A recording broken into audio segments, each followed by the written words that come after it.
There was encouraging news today about the condition of an American doctor infected with Ebola who was returned to this country yesterday from Liberia, surrounded by sophisticated biocontainment measures.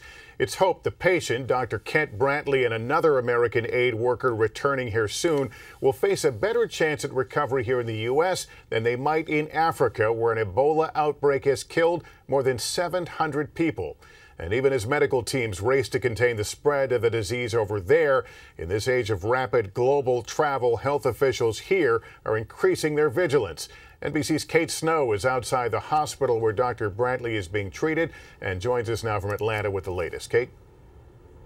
Lester, good evening. Some late news this afternoon telling us why perhaps the family of Dr. Brantley is so encouraged and hopeful. We knew that his colleague Nancy Wright-Bull had received some kind of experimental serum while in Liberia against Ebola. Well, now we're finding out that the doctor as well got some kind of experimental medicine.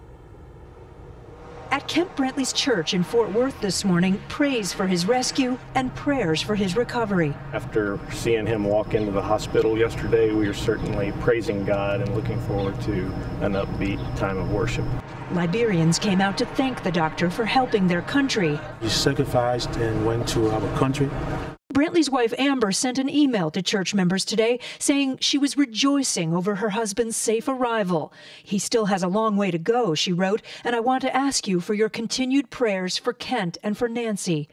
On Meet the Press, the head of the Centers for Disease Control said Brantley's progress is encouraging. He seems to be improved from the reports we got earlier.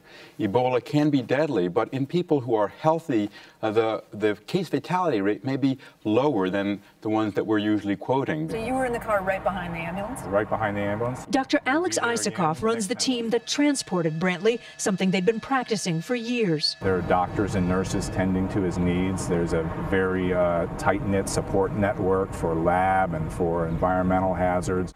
Here, Isakoff says they know how to contain a deadly virus. In West Africa, it's much more difficult. Ebola is here. We need to be very careful. Ebola is often spread at funerals when bodies are most infectious. Today in Liberia, 21 of the latest victims were carefully buried by workers in protective gear.